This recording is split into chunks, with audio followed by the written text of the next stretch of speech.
Good morning, church. Sino po sa atin dito you love to cook? Mahilig kayong magluto. Taas po ang kamay. Sino po sa atin dito kumain ka na ngayong umaga? Kung hindi pa po kayo nakakain, sorry po, baka matakam po kayo sa lulutuin ko ngayon. So let's just pretend, kunyari lang po marunong po ako magluto, pero sa totoo po, ang kaya ko lang lutuin ay pansit canton, prito, yan lang po ang mga kaya kong lutuin.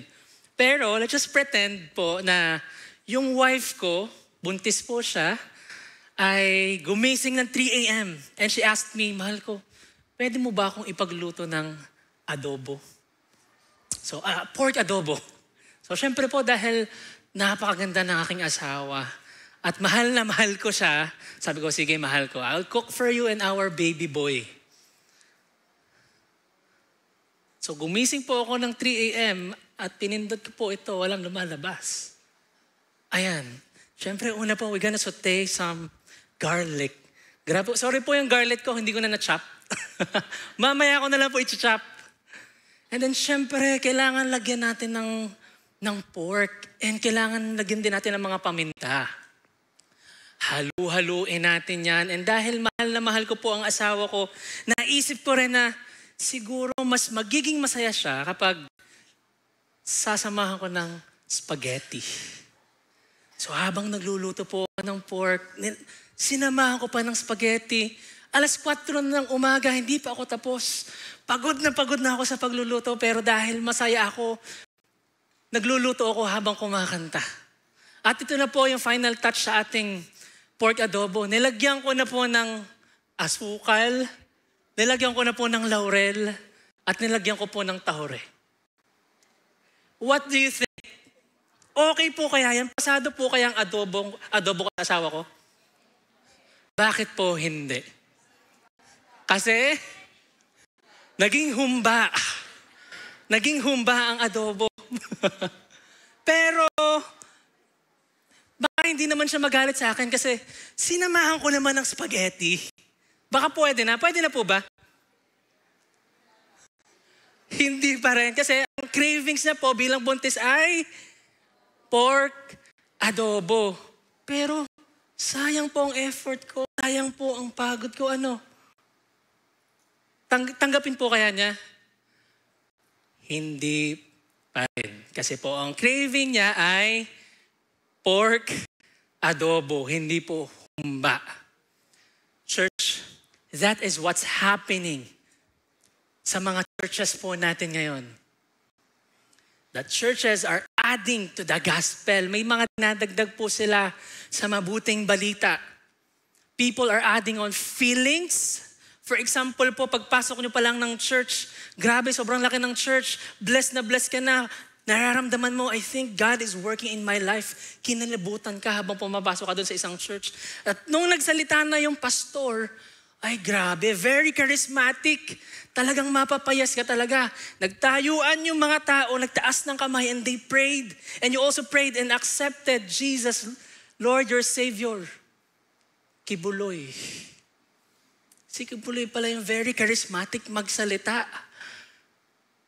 Nakakalungkot po yung experience ng taong pumunta dun sa church na yon may be real. Yung feelings na naramdaman niya nung oras na yun, nang siya naiiyak kasi ang galing niya mag-preach, may be real. But church, let us take this to our hearts. Basahin po natin lahat. 1, 2, 3, go. A wrong gospel won't save anyone. Kahit gaano po kagaling magsalita yung preacher, kahit po nag-iiyakan pa ang mga tao kung sino man po yung mga yan, ang mali pong gospel ay hindi po makakapagligtas. Kaya naman po, church, we need to contend for the true gospel. Alam niyo po kung manonood po kayo sa YouTube ng mga videos, at kaya nga po na sinabi kong kanina kay Kiki Buloy, nag-iiyakan po talaga ang mga tao doon. Ang iba po nag-speaking in tongues pa nung nahuli si Kiki Buloy. Pero yung feelings pong nararamdaman nila doon may be real, but it won't save them. Nakakalungkot po. That's why we need to contend for the gospel. Dapat hindi po tayo passive. We need to contend. Bakit po kailangan natin mag-contend? Because there are these three unshakable truths. Basahin po natin yung truths na yun. 1, 2, 3, go. Danger of turning to another gospel, source of gospel. So ano-ano po ba yung mga yon? Babasahin po natin yan mamaya. For now, may I request everyone to stand.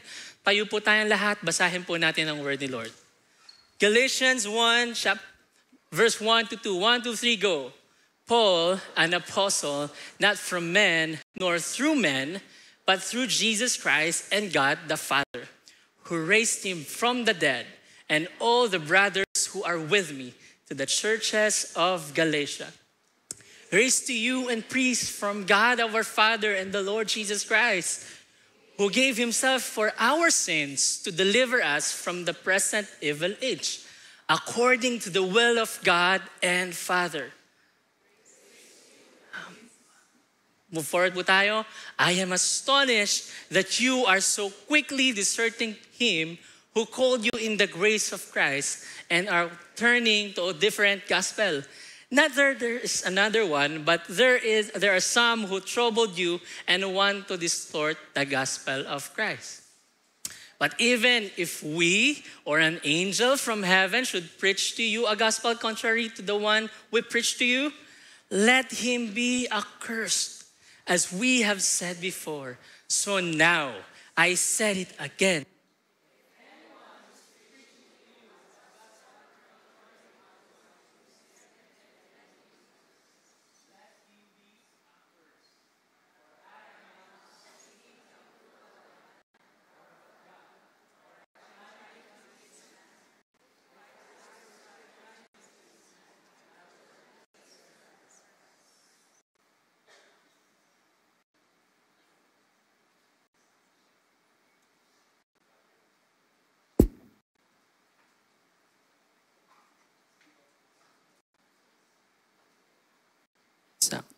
Sige po, let's pray. Lord, Father God, in the name of Jesus, and with the power of the Holy Spirit, God, we come to you today, Lord. Give us broken spirit and a contrite heart.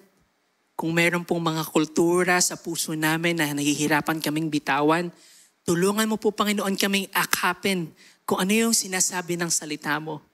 Lord, make us humble. Bless us with wisdom. And tulungan mo po kaming lumakad ng naaayon sa katotohanan. Salamat po. We worship you and we praise you. In Jesus' name we pray. Let's all say, Amen. Pwede na po tayo maupo. Okay, let me give you a short context. Si Paul po ay sumulat sa mga taga-Galatia. Yung Galatia po is a province. Para pong Batangas City.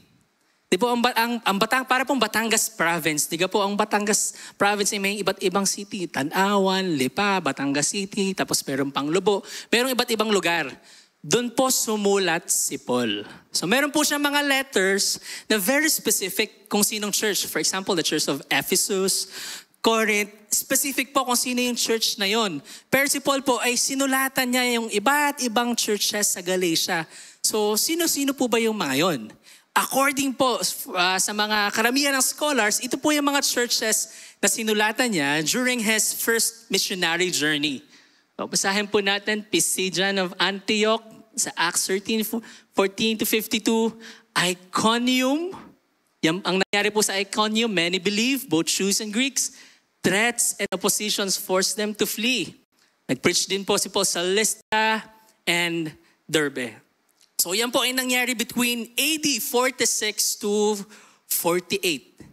So siguro po mga batang Kristiyano pa lang po ang mga taga-Galatians noong panahon na yon. 1, 2, 3 years old. So ngayon po nagsulat ng letter si Paul sa mga taga-Galatians. And bakit siya nagsulat ng letter sa taga-Galatians? Meron pong nangyayari sa Galatians. Magulo po. Hindi po ito basta adobo na naging humba. Hindi po ang usapan dito, ayoko na sa GCF kasi yung kulay ng upper room, color pink. Gusto ko color green.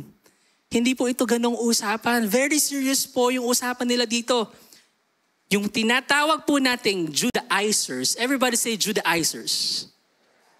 Yung mga Judaizers po, sila po yung nagpapasok ng mga maling theology. Sila po yung nagdadagdag sa mabuting balita, gospel. For example po, we know naman po, alam natin ng buong puso natin, that because of Jesus Christ, for by grace you have been saved through faith and not of yourself. Naligtas po tayo sa pamamagitan ng biyaya ng Panginoon na pinanampalatayahan po natin. Now, yung mga Judaizers po, sinasabi nila na hindi sapat yun. Praise God, tinanggap mo si Jesus, but you know what? Kailangan mong magpatuli. Kailangan mong sundin itong mga Mosaic law para masave ka pa rin. So marami pong ipinapasok ang mga Judaizers during those times. At ito na nga po yung letter ni Paul. Basahin niya po ulit natin. 1, 2, 3, go. Paul, an apostle, not from men, nor through men, but through Jesus Christ and God the Father, who raised him from the dead, and all the brothers who are with me. Dito po, Paul is establishing his authority as an apostle. Kasi po, inaatake ang apostleship ni Apostle Paul. Sinasabihan po siya na hindi ka tunay na apostle. So dito po, kinaklaro ni Apostle sa mga taga-Galatians, Galatian people, I am an apostle not from men, nor through men. I am apostle, hindi ako naging apostle dahil pinadala ako ng mga elders. Hindi ako apostle dahil biniles ako ng 12 apostles, sinend ako ni na Peter. I am apostle dahil pinili ako ni Jesus Christ and God the Father who raised Jesus Christ from the dead. Ganun po ka-powerful ang apostleship ni Apostle Paul. Hindi lang po siya basta, pastor, magano ka dito, maging apostle ka. Hindi. Sinasabi po ni Paul dito, pinili ako ni God to be an apostle. The God who created the heavens and the earth. So in-establish niya po yung leadership niya and authority niya as apostle during this time.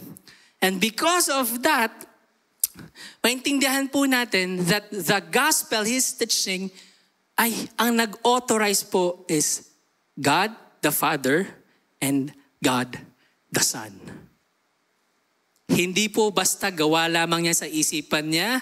Hindi po pinasa ni Peter, hindi po pinasa sa kanya ng mga churches, kundi nanggaling mismo sa ating Panginoon na lumikha ng lahat. So kung may nagsasabi sa inyo na ang apostleship ko ay hindi authorized at meron pang mas authorized na magturo sa inyo, sinasabi ko sa inyo, wag niyo nang pakinggan niyang mga yan. Kasi ang nag-authorize sa akin is God Himself, the creator of heavens and the earth, who raised Jesus from the dead. Moving on po tayo. Sabi niya po dito sa 3-5, grace to you and peace from God our Father and the Lord Jesus Christ, who gave Himself for our sins to deliver us from the present evil age, according to the will of God and Father, to whom be the glory forever and ever. Amen. Kanina po, in-establish ni Paul yung authority niya as an apostle, and therefore, yung authority po ng gospel, yung magandang balita niya pong tinuturo, ay nanggaling po kay God the Father and kay Jesus Christ. And dito po sa verse na ito, pinapakita niya po na yung gospel na itinuturo niya is rooted. Everybody say rooted. Okay. Yung gospel po na tinuturo niya dito ay nag-ugat, rooted, galing po sa finished work ni Jesus, who gave Himself for our sins. Hindi rooted sa kung anong nararamdaman niya, hindi rooted sa feelings niya, hindi rooted sa narinig niya sa mga apostles, hindi rooted sa narinig niya sa mga churches, kundi rooted mismo yon sa sa death and resurrection ni Jesus Christ. Yun po yung gospel na tinuturo niya. Kanina pa po tayong gospel. Gospel tayo ng gospel. Ano nga ba yung gospel? So balikan po natin ang gospel. Gospel po means magandang balita. Hindi lang po magandang balita to na parang magandang balita kasi sale ngayon sa Shopee. Hindi po ito yon. Magandang balita po of death and resurrection ni Jesus. So paano po siya naging magandang balita? Basahin po natin ito. 1, 2, 3, go. Mga kapatid, ngayon ipinapaalala ko sa inyo ang magandang balita. Pinangaral ko sa inyo, iyan ang magandang balitang inyong tinanggap at naging saligan ng inyong pananampalataya. Naligtas kayo sa pamamagitan nito. Paano po sila naligtas? Sa pamamagitan ng magandang balita. Ngayon magtuloy po tayo. Kung matatag ninyong pinanghahawakan ng salitang ipinangaral ko sa inyo, maliban na lamang kung walang kabuluhan ang inyong pagsampalataya. Sunod po, sapagkat ibinigay ko sa inyo bilang pinakamahalaga sa lahat ang tinanggap ko rin na. Ano po yung tinanggap niya? Basahin po natin lahat. 1, 2, 3, go. Na si matay tulad ng sinasabi sa kasulatan. Inilibing siya at muling nabuhay sa ikatlong araw. Tulad din ng sinasabi sa kasulatan. At siya'y nagpakita kay Pedro at saka sa 12. Tuldok. Wala na pong dinagdag si Paul. Yun po yung mabuting balita. Jesus Christ died for your sins. At wala ka nang kailangang idagdag pa. But sad to say, the Judaizers during those time ay dinadagdagan pa po nila. Kailangan magpatuli ka, kailangan sundin mo to. Mahalaga yan, mahalaga si Jesus. Pero mahalaga rin na sumunod ka sa ganito. Kasi pag hindi ka sumunod, patay ka dyan. That's why Paul is reminding the Galatians, guys, yung good news na tinuturo ko sa inyo ay hindi nanggaling sa akin. Hindi nanggaling sa culture, hindi nanggaling sa tradisyon. Nanggaling mismo yan sa ating Panginoon. Grace and peace to you from God our Father and the Lord Jesus Christ. Grace and peace ay ibinigay po sa atin hindi dahil mabait tayo. Ang grace and peace ay hindi binigay sa atin dahil nagsisimba po tayo. Ang grace and peace ay hindi po binigay sa atin dahil ang dami nating binibigay sa Panginoon. Ibinigay po sa atin yan because Jesus Christ gave Himself. Jesus Christ gave Himself. Meron po tayong grace and peace na nararanasan because Jesus Christ gave Himself. Wala po tayong ibinigay. Wala po tayong maipagmamalaki. Ano po ba yung binigay niya? Bakit po siya nagbigay? He gave Himself for our sins to deliver us from the present evil age. Bakit niya po binigay ang sarili niya? For our sins. Alam ko po ito ay gasgas na sa atin. Pero I pray na malalim po talaga nating naiintindihan ito. Bakit niya po binigay? Basahin po natin Romans 6:23. 1, 2, 3, go. Sapagkat kamatayan ang kabayaran ng kasalanan. Ibinigay niya po ang buhay niya dahil makasalanan po tayo. At ang kabayaran po ng kasalanan natin ay panghabang buhay na pagkawalay sa Diyos. At kung tingin po natin, kaunti lang kasalanan natin, ang sabi po sa Roma 3:23, lahat ay nagkasala. Lahat nagkasala. Kung tingin mo, konti lang yun sa'yo at medyo mas mabait ka, tingnan nyo nga po yung katabi nyo. Ayan, kung tingin mo, medyo mas mabait tayo sa katabi natin at medyo mas generous tayo, gusto ko pong sabihin sa inyo ito. Isaiah 64:6, 1, 2, 3, go. Lahat tayo'y naging marumi sa harapan ng Diyos. Ang mabubuting gawa natin, maruming basahan ang katulad. Ang mabuting ginagawa natin sa harapan ng Panginoon nating banal ay para lamang pong basahan. Maruming basahan. Ibig sabihin, Pastor JJ, you are a pastor. Tingin ko talagang blessed na blessed tayo si Lord. Naniniwala po ako na blessed po si Lord sa mga ginagawa po natin. Pero, kailangan po nating maintindihan na ang ginagawa ko sa Lord para lamang isang maruming basahan. Bakit? Because God is holy. Ang ginawa ni Pastor Hizon para kay Lord, para lamang isang maruming basahan. Ang mga binibigay natin dito sa simbahan, hindi pa rin natin mapagmamalaki. Dahil para lamang yang isang maruming basahan. That is why Jesus gave Himself for our sins. He died on the cross for our sins. Dahil kahit anong gawin mo, kahit anong gawin kong mabuti, maruming basahan pa rin yan sa harapan ng ating Panginoon. Kaya po sabi dyan, Jesus Christ, who gave Himself for our sins, to deliver us from the present evil age, according to the will of our God and Father, to whom be the glory forever and ever. Amen. Niligtas po tayo ng Panginoon dahil mahal niya po tayo. But ultimately, ang kaligtasan po natin ay magbibigay ng glory to God the Father. Ang kaligtasan po natin, ultimately, magbibigay ng glory to God the Father, to whom be the glory forever and ever. Amen. Naligtas ka? Sabihin niya nga po natin sa sarili natin, naligtas ako. Glory to God. All glory belongs to our God. Amen. Amen po. Ulitin ko po. All glory belongs to our God. Amen. Last one po ha. Niligtas ka ng Panginoon, binayaran niya lahat ng kasalanan mo, namatay siya sa krus, binugbog siya, sinampal, ipinako, kinutya. All glory belongs to our God. Amen po ba? Kung tayo po ay nagpapasalamat sa Panginoon with all of our hearts, pwede po ba natin bigyan siya ng malakas na palakpak? Wow. Lord, grabe. Salamat for saving us. Nakakalungkot po because the Judaizers po ng panahon na yon, they are taking credit for that glory. Ayaw po nilang ibigay kay Lord lahat ng credit. Gusto nila, meron din akong credit. Paano natin masasabi ng isang tao, he wants credit from that glory? Ito po yan. Ito po yung biblical stand natin pagdating sa salvation natin. Faith in Jesus plus nothing else.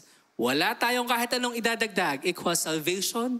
Therefore, tayo po ay binabago ng Panginoon, bumubuti po tayo, and we persevere. At ito naman po yung ginagawa ng mga Judaizers. Faith in Jesus plus circumcision plus Mosaic law, the Ten Commandments, Romania law, civil judicial law, equals salvation. So ito pa po yung medyo parang isa pa. Faith in Jesus plus becoming a Jew. Sinabi po kasi nila na Israel is a chosen nation. Tama naman po, chosen nation yon. Pero sinasabi po nila, in order for you to inherit salvation, kailangan dapat parang Jew ka rin. Dapat parang mga Israelites ka rin. Gawin mo rin ang ginagawa namin. Mahalaga, you have faith in Jesus, kapatid. Blessed na blessed ako sa life mo. You have faith in Jesus. But you know what? Kulang yun. Kailangan mong dagdagan. Ito, kailangan mong dagdag. Kakalungkot po. Kasi they are taking credit sa glory na dapat lahat para sa Panginoon lamang. Paano po sila nagtitake credit? Ganito po yan. Kasi po, faith in Jesus plus nagpa-circumcise, Mosaic law, equals salvation. It means, para pong ganito sinasabi nila, may faith ako kay Jesus, pero hindi doon natigil. Ay, magaling ako. Sumusunod ako sa Mosaic law. Lahat ginagawa ko yan. Kaya, naligtas ako. So, glory to God, pero ang bait ko rin glory din sa akin. So, yun po ang ginagawa nila. They are taking credit from the glory na dapat sa Panginoon lamang. So, paano naman po yung mga ibang religions? Ito po yung ibang religions na meron po sa atin. Faith in Jesus plus perseverance till the end. Pag hindi ka nag-persevere, pag ikaw nagkamali pa rin hindi sumunod, ay hindi ka maliligtas. Still, they are taking credit from Jesus. Ito pa po yung iba. Faith in Jesus plus 7 sacraments plus cooperation with works equals salvation. Kailangan magawa mo yung sacraments. Pag hindi, mapupunta ka sa purgatorio at ipapanalangin ka namin. Which is, we know, wala naman po talagang purgatorio. It's not biblical.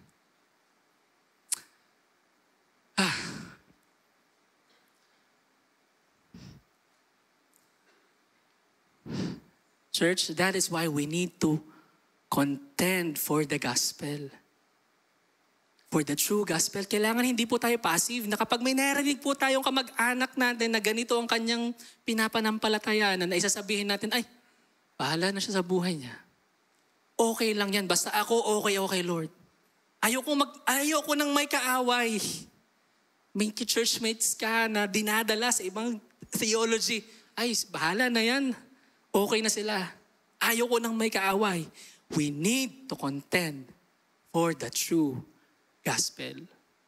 Kailangang itama po natin ang mali at hindi tayo nagpapadala sa feelings natin, sa culture, or tradition.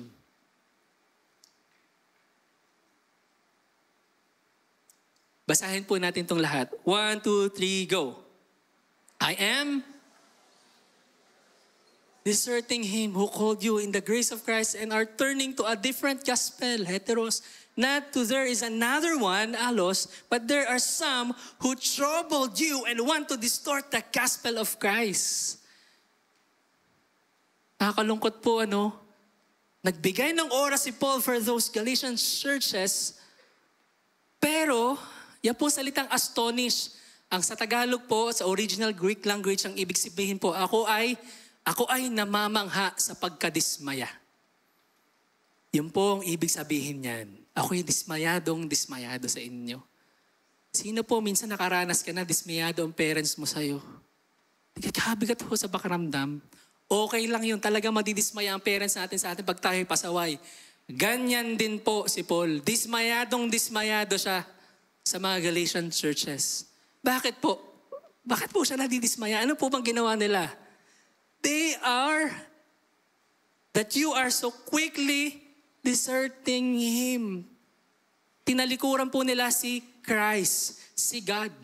Hindi po si Paul ang tinatalikuran nila sa pagsunod nila sa tinuturo ng Judaizers. Ang tinatalikuran po nila is God Himself who called them in the grace of Christ. And turning to a different gospel. Different gospel means, ito po sa original is heteros. Talagang ibang-iba. Malayo po sa tinuturo ni Paul. Everybody say heteros. Ito naman pong alos, another one, ito po yung medyo kamukha. Hindi po, nahirap pa ka i-distinguish kung ano yung tama at mali. So medyo mali pa rin po yun. Parang ganito po yan. Sino po nakahawak na sa inyo ng fake na 1,000? Hindi pa po ako nakikita, pero lagi ko pong naririnig. Pag nakita mo yun, kapag hindi ka sanay, mapepeke ka talaga. Yun pong ibig sabihin ng alos. But we know whether it's heteros or alos, that's a wrong gospel. So paano po natin nalaman? Because some of them are troubled and the people na nagtuturo ng mali, they distort the gospel of Christ. Basahin po natin to with confidence. 1, 2, 3, go. But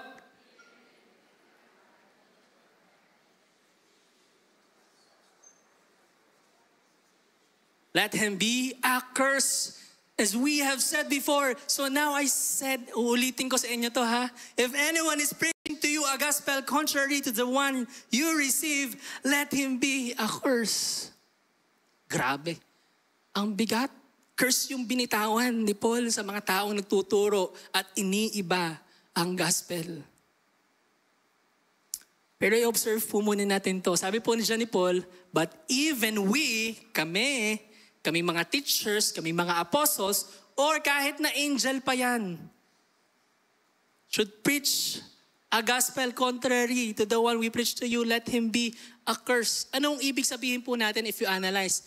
Alam naman po natin na si Paul, he will not preach a wrong gospel. Alam din po natin, ang real angel na galing po sa heaven will not preach a wrong gospel. Hindi po sila magtuturo ng mali. So ang tawag po natin sa ganyang sentence ay extreme hypothetical. Yan po ang tawag natin ay extreme hypothetical. It means, ang ibig sabihin lang po ni Paul dyan, Pastor JJ, if you're teaching a wrong gospel, I don't care. Wala akong pakialam kung si Pastor Hizon man, ikaw man yan. Wala akong pakialam kung si John yan, si Luke yan. Wala akong pakialam kung nakita mong bumuka ang lupa at may lumabas na anghel at sinabi sa'yo, ito ang gospel. wala akong pakialam. Kapag nagturo yan ng maling gospel, refute it. Kapag iniba niya ang sinasabi ng salita ko, refute it. Huwag mong pakinggan. At kapag kung sino man yang tao na yan na nagtuturo, they are a curse. At inuulit ko, may curse sa nagtuturo ng maling gospel. That's why let's be careful sa pag-a-add sa salita ng Panginoon. Huwag po tayong mag-add. Huwag po tayong magbawas sa gospel. At hindi lamang po sa gospel. Ang prayer ko nga po, pero hindi dyan sinabi ni Paul eh. Kasi po, ang ibang mga charismatic friends natin, they are adding to the word of the Lord. We do not add sa word ni Lord because you discern at meron kang nakitang vision. We do not add. Pag sinabing hindi, hindi. Huwag po nating dadagdagan dahil charismatic ang mga nagpipreach.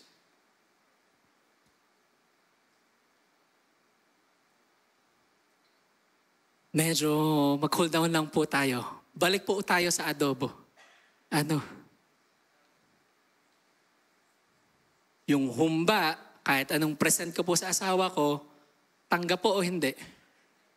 Hindi. Paano po kung ang ginawa ko ganito? Ginawa ko na lang, sabi niya po pork adobo, ginawa kong chicken adobo. Tapos sasabihin ko sa kanya, ay, adobo din naman yan. Tanggapin mo na. Hindi pa rin po. Kasi ang request ay pork adobo. Ganon din po tayo. Kahit na mukhang malapit sa sinasabi ng gospel, kapag hindi talaga yon sinabi, refute it. Huwag nating tatanggapin. Again, ito po yung stand natin. Faith in Jesus plus nothing else equals salvation. Because we are saved.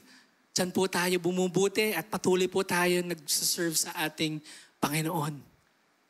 So let me give you a closer look. Ito po yan. Basahin po natin. 1, 2, 3, go. Our biblical stand is this. Faith in Jesus. Sorry po, mali pala. Ito pala. Faith in Jesus alone. Because of that, you have been justified. Justification, sanctification, and then glorification. So kung gusto niyo pong malaman yan, mamaya po sa baba, tuturo po ako sa SMLT, Spiritual Maturity and Leadership Training. That's our topic.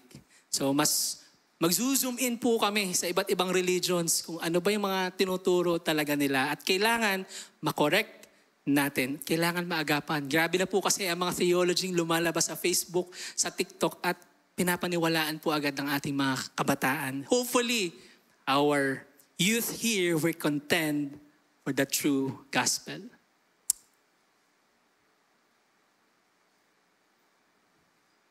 Sabi po dito ni Paul, for am I now seeking the approval of men or of God, or am I trying to please men? If I were still trying to please men, I would not be a servant of Christ. Hindi ako people pleaser.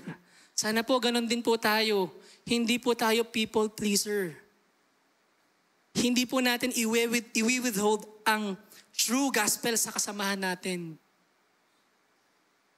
Let us be servant of Christ. Because we are a servant of Christ.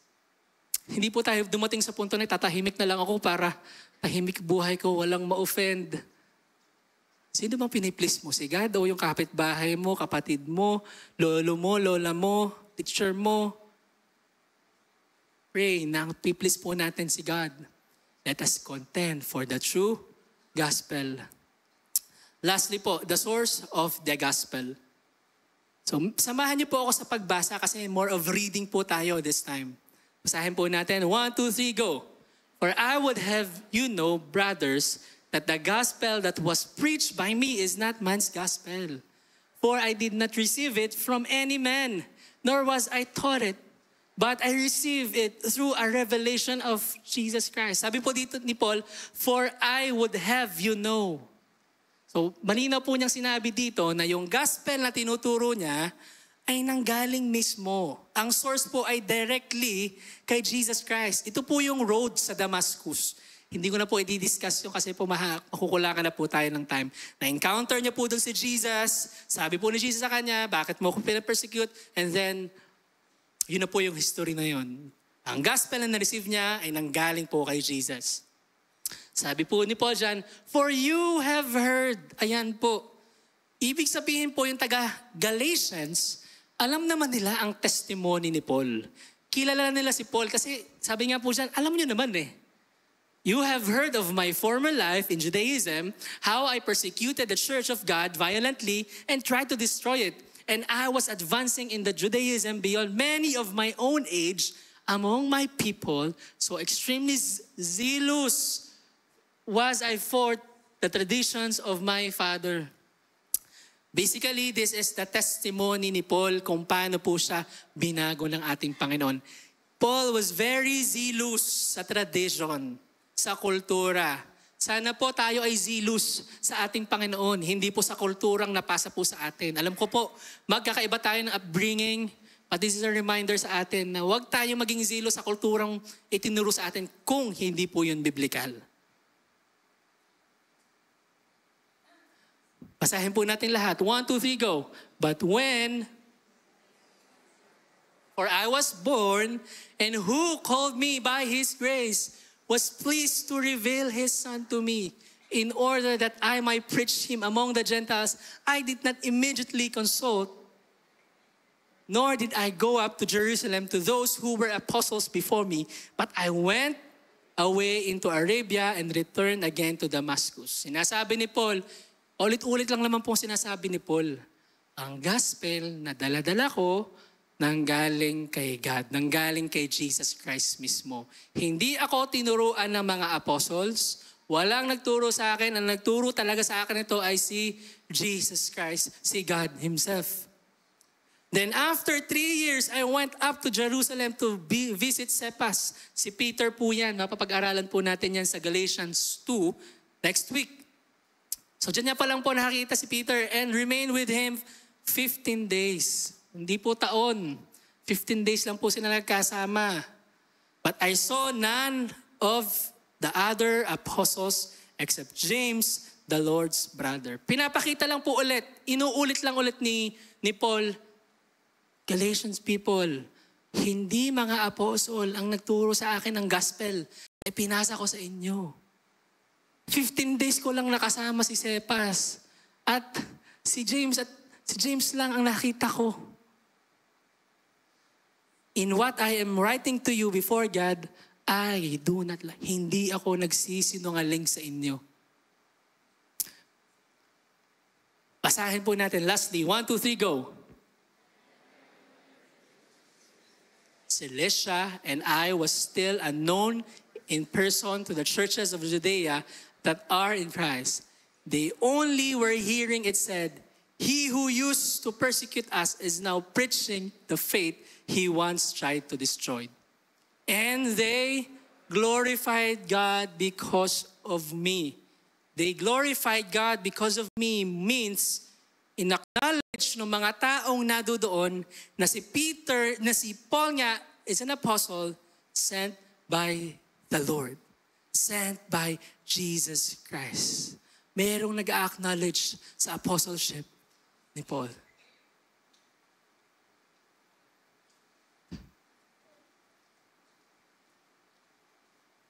Church, tandaan po natin, ang source ng gospel natin ay dapat Bible lamang. Wala pong dagdag, walang bawas. So ang tanong po, paano yun Pastor JJ? Kapag meron ding nagtuturo, sige Buloy po, nagtuturo, gumagamit naman din ng Bible. Ang dami pong nagtuturo ng salita ng Panginoon.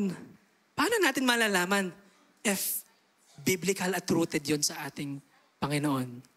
So ito po, number 1, test every teaching against the Bible. Acts 17 verse 11. Kayo na po ang magbukas niyan. Ang mga taga-Bereans po, during those times, nung nagtuturo po si Paul, inaral talaga nila yung tinuturo ni Paul.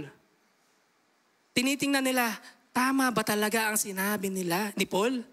Okay, ganun po mag-aral ang mga taga-Bereans. Sana po ganun din po tayo. Huwag po tayo magpapadala sa relationship natin sa isang preacher. Yung mga taga-Bereans po, hindi sila nagpapadala. Pwede po kasi nilang sabihin kapag may mali, ay si Paul naman yan. Love naman siya ni Lord. Okay na yan. Pwede na yan. Hindi pwede ang may dagdag. Hindi pwede ang may bawas.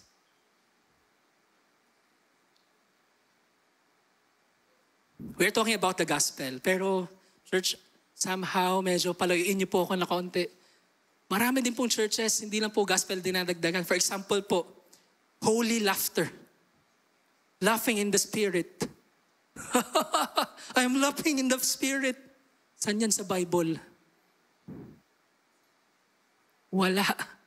Pero dahil may relasyon ka, charismatic yung nag-preach, nagtatawa na lahat, naniwala ka.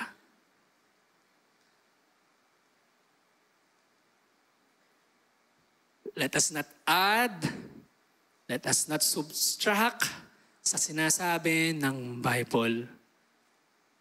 Kapag pinagsabihan, huwag magtatampo. Hindi po tayo magtatampo. Dalawa lang po yan. Ang mga taga-Galatians, pwede silang magtampo o pwede po silang magpa-correct.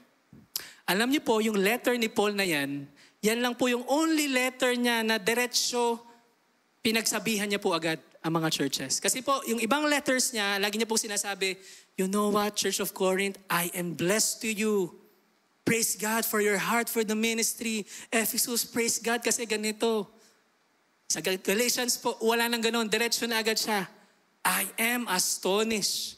Manghang-mangha ako sa inyo sa pagkadismaya.